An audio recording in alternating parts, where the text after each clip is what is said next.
welcome to our Centering Equity training module that we're doing with EcoDistrict's APs. Really pleased to have you. We're here talking today about a really interesting project that you helped coordinate in New Orleans in the Ninth Ward, a project that you did in partnership with the AIA. And as you and I have talked about in the past, the EcoDistrict's approach is very interested in how collaboration and governance from collaboration ultimately materializes. And I think this project and how you framed it is very much in the spirit of how EcoDistricts thinks about implementing equitable and sustainable development. So would love to get some of the backstory of your work at North Carolina State and how it led to working in New Orleans and some of the lessons that you've learned from that project and some of the technical solutions that you look to apply. Sounds great. Appreciate it, Rob. Kofi Boone, I teach landscape architecture at NC State, as Rob mentioned. Spend a lot of my scholarship and teaching time dealing with issues of equity and environmental justice. So my seminars and studios and research are in that frame, and also leaning heavily into what we call democratic design, which is finding ways to engage people who live in these places, in the process and empower them to make decisions. And so that's my background. And with regards to the work in New Orleans, the precedent for that was a workshop that I organized here in our home state, North Carolina, in 2017, in the aftermath of Hurricane Matthew.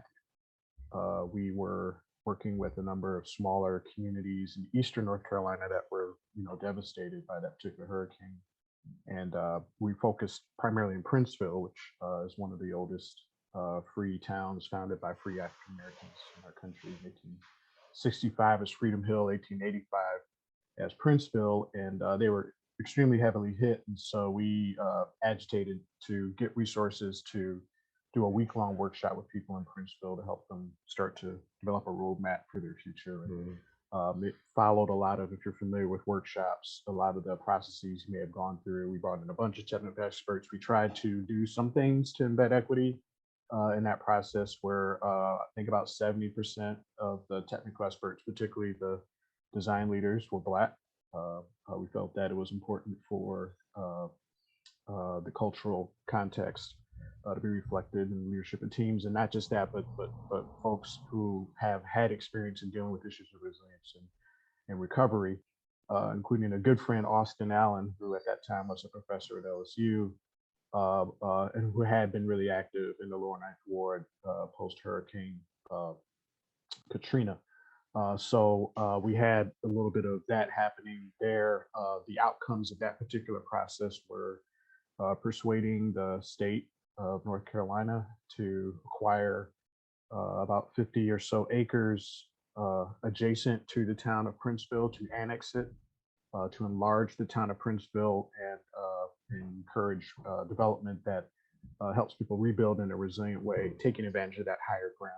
So that was something that was an outcome, and that process brought together a lot of the partners that you need to deal with these particular projects. So everyone from FEMA and the Army Corps of Engineers to a number of grassroots organizations, faith-based organizations. So it was a pretty broad base that engaged in that 5-day process with us. And those are continuing now. I'm not directly involved in the implementation of some of those things, but it enabled really targeted strategic resources to be deployed. They're redone their school, they're working on a new museum, they're developing new open spaces. And so we're really happy with some of the outcomes that came from that process. But it revealed in that process a lot of the gaps that were just only amplified when we got to New Orleans. And so the folks at AIA, they have a RUDAT program, Regional Urban Design Assistance Teams, that in that year, I think it was their 50th anniversary that year.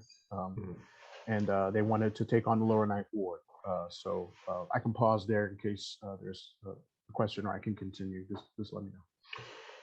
No, I think that's great background on Princeville, and how I'd be curious. I think as you moved into the New Orleans project, what from Princeville did you sort of take forward? Because Princeville sounds like a success story in which, you know, there wasn't just a design outcome and design principles or strategy. There was real action on acquiring land, and I assume, as you say, developing, and particularly having federal dollars and other dollars, emergency dollars, deployed towards those investments, which are, you know, sadly becoming more and more a kind of a reality for communities to be able to take advantage of recovery dollars. Often those recovery dollars are not put to good use. You know, we see sort of the same mistakes. So I'd be curious, you know, as you entered into New Orleans, what did you take from Princeville, given the success? But I assume significant challenges given the lack of speed in the Ninth Ward of redeveloping or developing in a way that many of the community members were not very supportive of, and frustrated by. Yeah, it's a great question. Just briefly, at Princeville, I think the key was the added capacity that came out of the design team, which is to say, usually in these workshops, like 5 days, and then you're gone, and then all of that is dumped on a sort of an overburdened sort of local set of folks who are already dealing with 1,000 other things and really don't have the capacity to really take on and deal with that. And I know that even now, what I'm reading in terms of more resources being opened up by the current administration to help with particularly rural communities, that some rural communities are panicking because it's great to have resources, but then it's also important, like you need the capacity and the staff, technical capability, and a lot of these other things, and that development hasn't occurred across a broad enough base. So Princeville, it really, I tip my hat to a colleague of mine, Andy Fox, who is a co-director of the Coastal Dynamics Design Lab in our college, who took it upon himself and upon the lab's sort of imperative to be that intermediary, right? So to stay for years, they've been working pretty consistently in Princeville since 2017. So it's about 3 years of added capacity came from the university, which then translated into implementable projects. So like physical stuff on the ground and not just sort of broader policy stuff. So that's the lesson from Princeville, in my opinion, is that cohort that can stay, and continue to push and continue to provide that capacity until real things change on the ground, which is interesting because of New Orleans. New Orleans was almost the opposite, right? Where there was a period post Katrina where when we first talked with the folks there, I mean, there were 30 different projects there of various scales. Like smallest one was in the millions of dollars, but it was sort of a situation where they weren't coordinated. The community wasn't aware or engaged in the decision making for those. They didn't align in some cases with community priorities, and it goes back to in the aftermath of Hurricane Katrina, and a reality that a lot of other cities now are facing is overburdened city, at that time, legacy city, shrinking population. Do we invest in the entire city, even though, we're supposed to be in charge of all the citizens, or do we do essentially a managed retreat? And they had this infamous plan called the Green Dot Plan, where a group of technical consultants right after Katrina put green dots, literally in the city of New Orleans, indicating where they were not going to reinvest in infrastructure or housing or job creation or any of those things. In fact, they were going to go the opposite and try and transition them back to environmental spaces, ecological spaces, places that are basically devoid of human beings. And the lower Ninth Ward had the biggest green dot. And so there was sort of and it's interesting because as professional designers and planners, we look at the data and we look at the lower Ninth Ward, right, from a certain scale, and you're like, well, it's below sea level. It's only there because of artificial infrastructure that is going to fail eventually. Like, as much as we don't want to say it, seawalls, pumps, all those things are not permanent situations. And so, from a rational standpoint, you kind of do that. You'd say, well, where's the high ground? Where are the areas that are growing? Let's invest in those, and then let's sort of transition these other areas back. But in the case of the lower Ninth Ward, there were really interesting differences. And so just to be blunt, when I was first asked to lead the team there, I kind of said no. I was like, I don't think they need another plan. And they definitely don't need an outsider telling people what to do. And so we got into these long conversations about, what's the value add, and the value add was political transition. To be honest, Hmm. Mayor Cantrell was then mayor-elect. She hadn't taken office yet, and she had gone through a RUDAP process for her community that was successful, um, uh, where they brought in a team of consultants and worked effectively with the community. And it's a decade or so later, kind of heralded as a success in terms of those producing good results. And so the mayor-elect was going to be someone who was already familiar with the process and could, from personal experience, champion the value of it.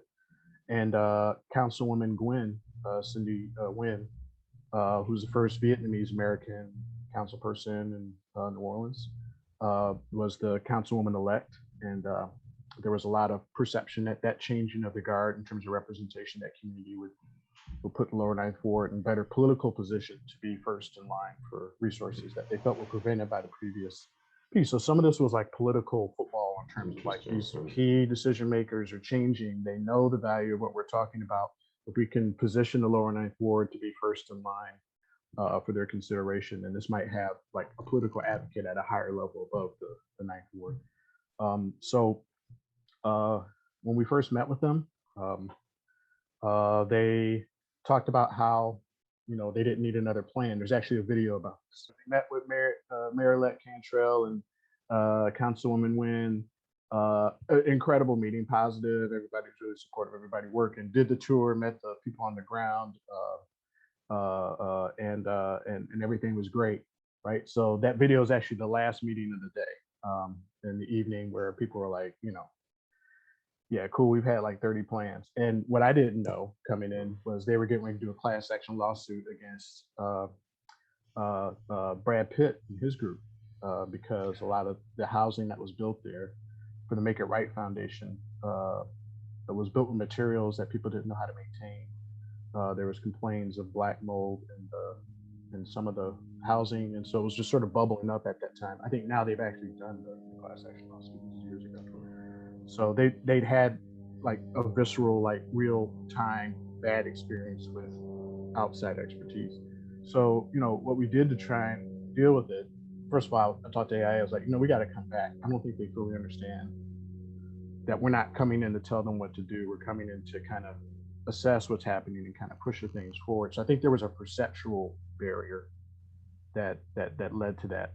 So when we came back and said, well, we don't want to just make another plan too. I mean, we all got jobs. So they did an analysis, the community did, of all the plans on their own to determine what was effective and what wasn't, so we could understand the gaps. So they went through about 15 or 16 plans, and they did their own assessment of like, that worked, that didn't work.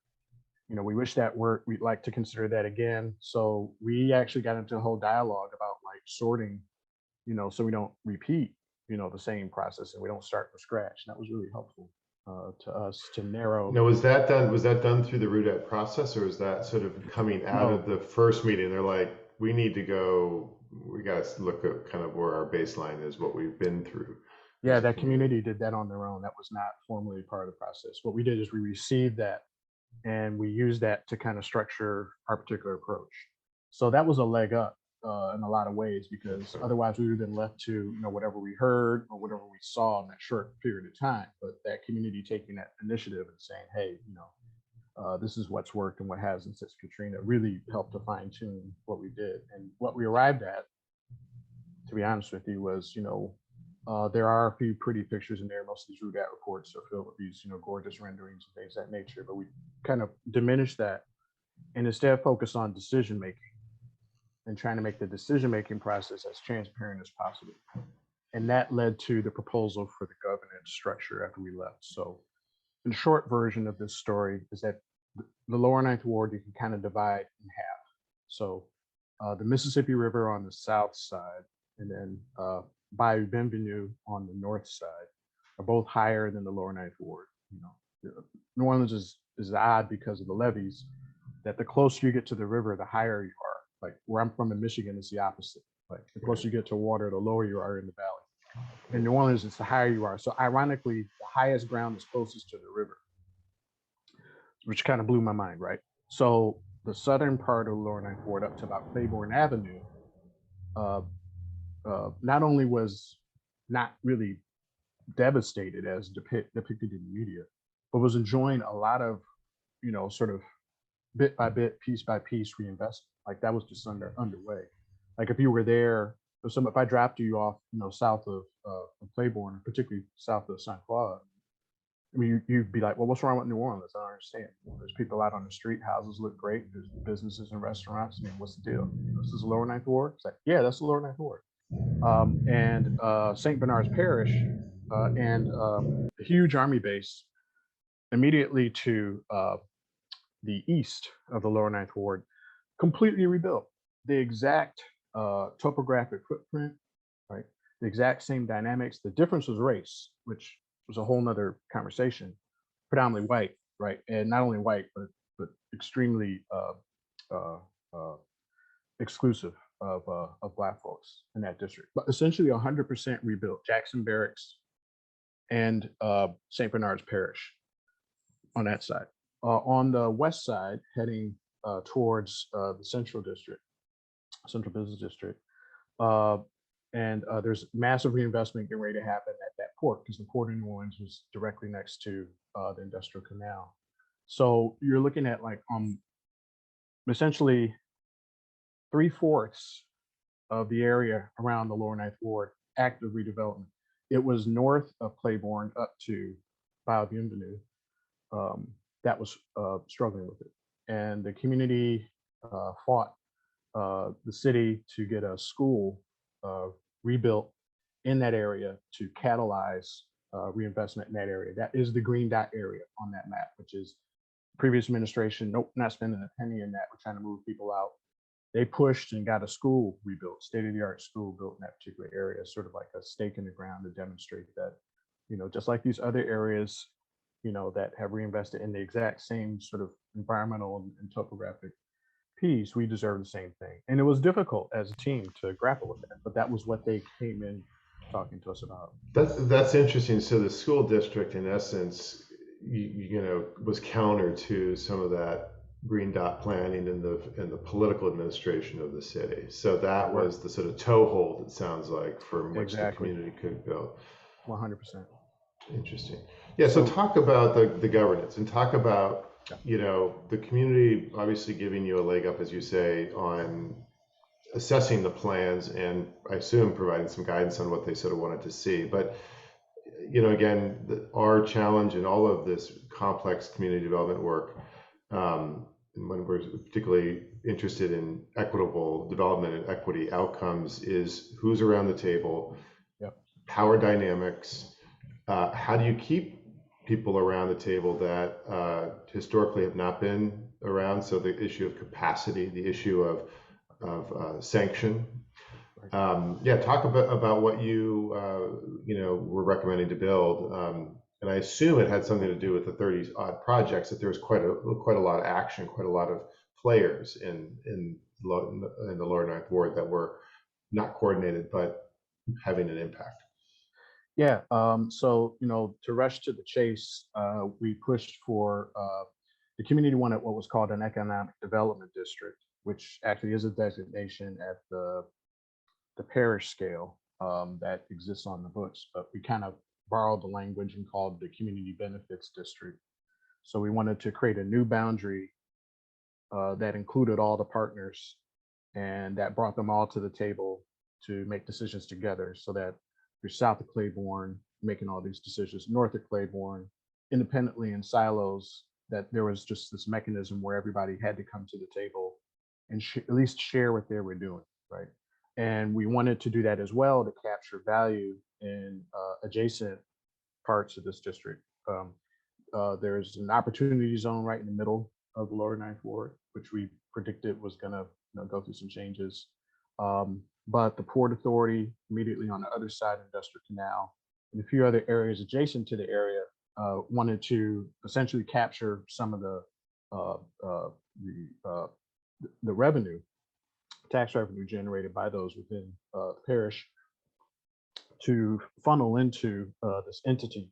So the two parts would be the economic incentive of framing this, right? And then the political one in terms of, the level of transparency, having everybody at the table. And, what the folks told us there, they're most important were sort of local economic development, uh, housing opportunities, uh, infrastructure naturally.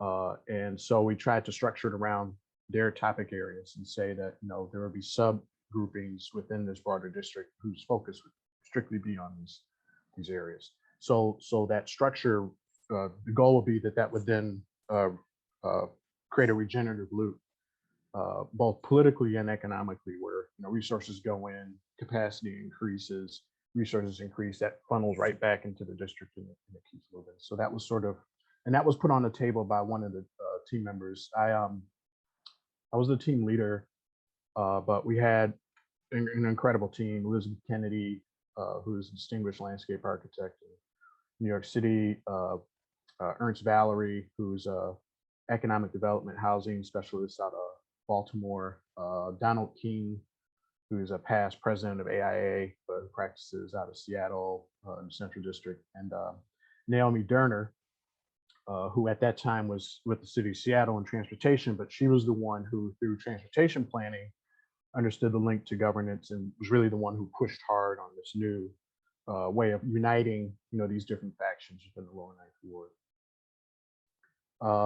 With regards to building trust and decision making, we tried to simulate it. We tried to use the RUDAD as a way to simulate it. So it was really interesting, kind of first day when we officially got there. So we had our second meeting, which wasn't filmed, which I'm always mad at Joel. Like, you should have showed the second meeting, because all those people that were mad in that first meeting were happy the second. But no, that's just all, whatever. But what was cool is what we did. So we were like, look, this is how we're gonna run every single meeting, right? So it'd be like, we're gonna start with assets. We're gonna talk about the good things, right? So there's a lot of research, up the wazoo to substantiate this, but usually if you start with problems, particularly in a community situation, it limits people's ability to really offer the reasons why they want to reinvest, right? So we were like, let's lead with like things that people like, and assets and strengths, and it would seem natural, but a lot of people who participated said they've never really been asked that. It's always been like, I got a problem with flooding, I got a vacant house, there's rats over here. I mean, not diminishing the problem part of it, but when you lead with assets and then you come in with challenges, then it changes how people start to frame and give their sense of agency, right? It reinforces the idea that we're doing this to build from things that we think are strong, right? So we led with assets. Then we talked about barriers to overcoming. Led with assets. Then we came with challenges. What are some challenges? And then we went deeper and went to barriers, right? What are barriers that are preventing the community from addressing these challenges, right? Asking people to self-report this. And then ended every session with, well, what can we do right now? Not later, like what are some immediate things? And so the time component became really important, because I think when we're thinking about planning and design, some stuff does take time. Some stuff takes generations and huge amounts of resources. People get really frustrated though by always waiting so far, right? So it always came down to, well, what do you think you can do right now? And sometimes there's nothing, and maybe that's an important data point too. But that became our routine, right? So every time we met with folks, or folks met with us, that's how we structured every session. And so with that repetition, it started to build some trust in terms of like, oh, this is a different kind of conversation. And we're always ending with something that gives us a little bit of agency in terms of very targeted focus of what we do. And one story that Joel Mills will tell you, our team was in a church in the lower ninth ward. We were up in an attic in the church. That was where our kind of home base was. And we weren't going to meet the day before our final presentation. We were just going to kind of woodshed this presentation out so that we're ready the next day. But like 100 people showed up wanting to meet on a Saturday after meeting all week. And they were like, what are you going to do with all these people downstairs? And we were like, I don't know, tell them we're not meeting today. And it was like, oh, you can't tell them that. So I ended up leaving and actually convening another meeting as the team worked upstairs. Uh, so in terms of in real time, I think the tone that was set and uh, it took the adversarial nature out of it in a way, which wasn't about us coming in and telling them what to do. It wasn't led with grievance, in terms of like, you didn't do that or this didn't work because you. It led with, what are we really trying to preserve here and extend. And so I think that tone, that was what we wanted to model. And we also concluded our workshop in a different kind of way, right? Our final presentation built in an assessment period where we listed out every recommendation we made. And a lot of it was tactic and strategy, right? It was the way you think about things and how you make decisions, and asked the group to vote, on what they supported and what they didn't, like before we left. So at the end of that report is sort of a tally of actual responses showing, how much support or not support for each one of the recommendations we made. So our RUAT was more of a process one, I would say, and we were trying to model the process that we think that district could use for governance as well, which is like, well, let's come in the door and talk about the things that are strong that we're all working on, and I was talking about challenges to them, and what are the barriers? Are they political? Are they economic? And then what can we do right now, like to kind of build that sequence? And I was told, sort of anecdotally, that core group had continued to meet like that at least for the following year, but as we discussed, was not formally adopted, at least at this point. So the economic development corporation or improvement district was not formally adopted after all, and that was the major recommendation from the RUDAT, or one of the major recommendations. I'm curious, of those 100 people that showed up on that Saturday. 100 is okay. I'm gonna get in trouble for hyperbole. It may not have been 100, but I'll just say it was a lot. Yeah. For those people who were involved during that week and showed up, and wanting to talk more, did it include some of those larger actors and players who were making the investments? Yeah, because I think that's been one of the lessons that we've drawn is, and you spoke to it, I think, about Princeville, about that sort of backbone that's gonna navigate those relationships, that's gonna continue the work. Right. We call it, the formation process that ultimately leads to a formal and enduring governance model, and that we have found has been really where things fall apart. Right. So I think that's an interesting, and I don't know what's, maybe you got some reflections about, what you saw during that process, and what would you recommend as far as moving from an idea, moving from a recommendation to kind of being able to build that collaborative model that's going to endure. Yeah, it's a great point. So we did actually, and in some cases, there were some agencies and departments there that, they, the community openly had adversarial relationships with them, in the beginning. So we'll start with one, infrastructure and transportation. So public works. There were a number of folks who showed up on that Saturday. They didn't come to the workshops during the week. They showed up at that Saturday from Public Works, and that conversation was about the city getting resources to rebuild infrastructure damaged from Katrina in the city, so in particular streets. And because of there were two things that were really kind of, as an outsider, I was kind of shocked to hear these. One was it was funding only for replacement, not upgrades. So if something was like an asphalt street with no curb and gutter or no stormwater infrastructure, you had to put it back the way it was before it was damaged.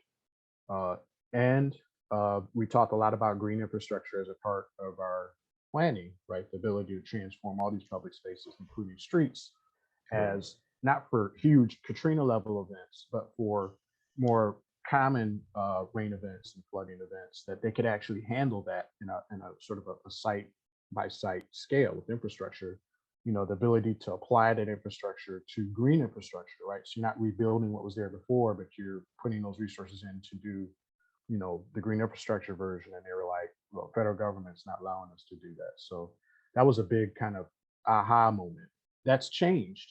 So this is a victory, is the federal government's policy has changed on that. So they don't require it, but it does require you redesigning, right? So for some cities that are cash strapped or resource strapped, they're not able to do it. But if you can find the resources to redesign, you can use replacement resources to instead fund green infrastructure. So that was a win. But the one that was really perplexing was the sequence street repair in the lower ninth ward, where people were complaining when we got there, and we saw it on the ground, that uh, the way that they scheduled replacement and repair, and geographically how they did it, had no sense that I could make of it.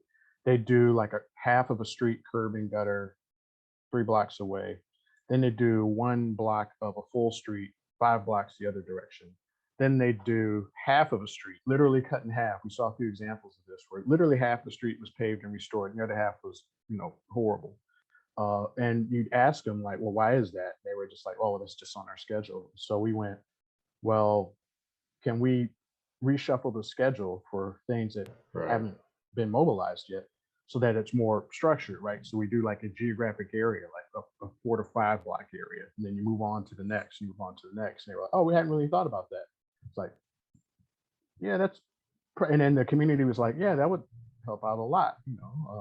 So that was one of those things that happened in one of the meetings where when people were allowed to lay out, like when we got to that barriers place, that's where all that stuff was unpacked. People said, "Oh, you got like $1 billion to repair streets. You see, you're working out there. How come you're not fixing my street, or how come it's not a whole street?" And it could have like escalated at that point. But when they had a chance to lay out, like, this is how we have to explain the federal policy and federal funding. This is how we have done business previously. Then we were able to kind of, instead of attacking them, like we could attack those decisions and be like, is there another way we could do this, at least for things that haven't been spent? And they were kind of like, well, yeah, we can. So I haven't been able to track it since the meeting, but I know that where we left with that conversation left a pretty good roadmap. And this happened again with technical consultants. We found a firm that worked on the Green Dot plan, right? That provided the engineering justification for saying that entire parts of New Orleans, it's not worth reinvesting in. We're like, can we reframe this problem a little bit? Like, there's no city in America that could have resisted Katrina. That was just no. So what if we scaled it to more common rain events? The 10-year storm instead of the 1,000-year storm. These people are talking about having flooding in their community and other issues, even from just a regular rain event, not really been talking about Katrina. Like, what could we do? And so we had like a mini in-house workshop to come up with what they call a water budget, but is it possible through vacant land, open spaces in the lower ninth ward to hold, slow, and be resilient to, say, a 10-year storm? And it turns out that you can do it. That led to a governance issue because the agency that controls vacant land in New Orleans, but more specifically in the lower ninth ward, the New Orleans Redevelopment, New Orleans Redevelopment, there's an A to it, I think, but agency is the holder, sort of like the land bank for all this vacant land that came from Katrina. So there were some disconnects between those two because NORA has an imperative to rebuild. So when they hold land, they're holding it for someone to build a new building, economic development, or housing. And so entertaining these ecological, environmental considerations just wasn't on their radar, right? But when they started to talk, we were like, oh yeah, so this idea of, instead of the Green Dot consuming all of the lower ninth ward, being a series of very small green dots that are distributed that could also provide ecological benefits, was something that came out of this kind of conversation. So That's really interesting to be able to unpack these technical decisions that often are just, become part of the narrative, if you will, and part of a very destructive narrative, and to reframe. Well, thanks, Kofi. This has been an interesting sort of unpacking of that project. For the purposes of this training, we're really trying to understand how projects are framed. We're interested in sort of the lessons learned from those projects, and I think both the Princeville and the New Orleans uh, projects kind of uncover a lot of your wisdom in these projects, how you frame them, who's who, how you organize a team to reflect the cultural makeup of a community, how you enter into a process with inquiry, reframing projects around assets, and as you just said, not attacking the people but attacking the decisions. I think those are all really important kind of you know, you know, strategies and wisdom from your many years of doing this, and from the lens that you take your scholarship and your practice. So thank you for taking the time with us for this training, and I think it's just indicative of, I think, a really interesting sea change in our practice, in our profession as we move forward. And I hope it's sticky, and that we see the kind of strategies that you deployed in your projects become more the norm and not the outlier. So thank you for your work and your scholarship on this. Thank you. Thank you. I appreciate the time. I'm going to put a link to the RUDAT document in the chat. So if people wanted to take a look at it for themselves, they can. Great.